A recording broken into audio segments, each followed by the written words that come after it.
రాష్ట్ర కూటమి ప్రభుత్వం పెంచిన ఆస్తి పన్ను ఉపసంహరించుకోవాలని సిపిఎం ఏలూరు జిల్లా కమిటీ తరపున ఆ పార్టీ జిల్లా కార్యదర్శి రవి డిమాండ్ చేశారు. ఈ మేరకు ఆయన మాట్లాడుతూ రాష్ట్ర కూటమి ప్రభుత్వం మున్సిపాలిటీల్లో ఆస్తి పన్నును 20% పెంచాలని నిర్ణయించి ఆ మేరకు కొలతలు వేసే సర్వే కార్యక్రమాన్ని ప్రారంభించిందని అన్నారు.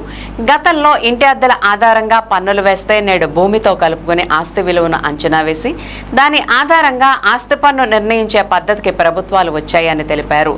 2024 ఎన్నికల్లో ఆస్తి పన్ను పెంచబోమని హామీ ఇచ్చి ఏరు దాటడానికి తెప్పను ఉపయోగించి దాటిన తర్వాత తగలబెట్టినట్లుగా గెలిచిన తర్వాత కూటమి ప్రభుత్వం హామీని తుంగలో తొక్కిందని అన్నారు. రాష్ట్ర వ్యాప్తంగా కూటమి ప్రభుత్వం బీజేపీ ఒత్తిడికి తలొగ్గి కేవలం మున్సిపాలిటీల పరిధిలో దాదాపు 463.93 కోట్ల ప్రజలపై భారాన్ని వేసేందుకు సిద్ధపడిందని విమర్శించారు.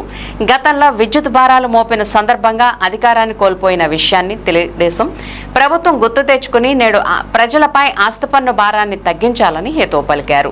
లేని పక్షంలో సిపిఎం పార్టీ కలిసి వచ్చే వారందరినీ కలుపుకుని ప్రజలతో ఈ పెంచిన ఆస్తి పన్నుకు వ్యతిరేకంగా పెద్ద ఎత్తున ఆందోళన నిర్వహిస్తామని ప్రభుత్వాన్ని హెచ్చరించారు.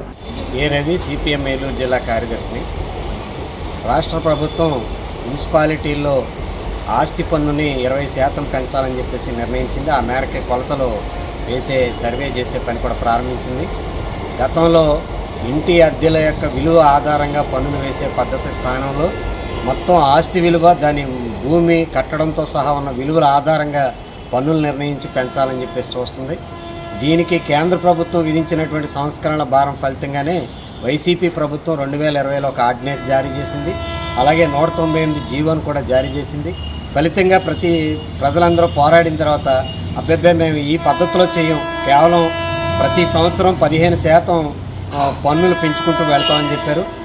ఇప్పుడు కూటమి ప్రభుత్వం ఎన్నికల ముందు ఇలాంటి పన్నుల పద్ధతిని మేము నివారిస్తాం, ప్రజల మీద పన్నుల భారాలు తగ్గిస్తామని చెప్పేసి హామీ ఇచ్చి ఎన్నికల్లో గెలిచి ఇప్పుడు సంవత్సరం కాలం కావాల్సింది.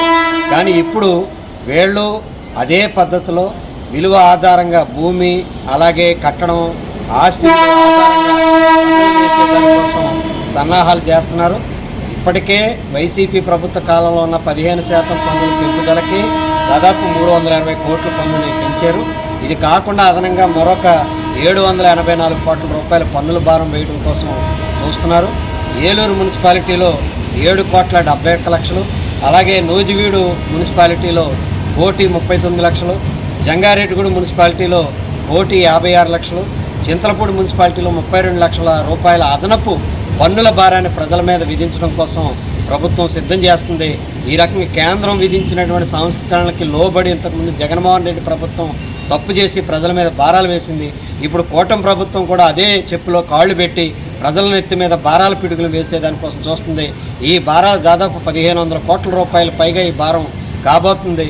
ఇది కేవలం ఇంటి యజమానులకే కాదు, ఈ భారం అంతా కూడా అద్దె ఉంటున్నటువంటి వాళ్ళకు కూడా పడుతుంది. కాబట్టి ఏ రకంగా చూసినా రాష్ట్ర ప్రజల మీద భారాలు వేయటమే ఒక పనిగా పెట్టుకుని ఈ కూటమి ప్రభుత్వం వ్యవహరిస్తుంది. మీరు ఈ వార్షికోత్సవం జరుపుకున్న ఈ సందర్భంలో అయినా సరే ఈ పన్నుల భారాలని విరమించుకోవాలని చెప్పేసి సిపిఎం పార్టీగా మేము డిమాండ్ చేస్తున్నాం. లేని పక్షంలో పట్టణంలో కలిసి వచ్చేటువంటి అందరితోటి కూడా ఉద్యమం చేయడానికి మేము సిద్ధంగా ఉన్నాం.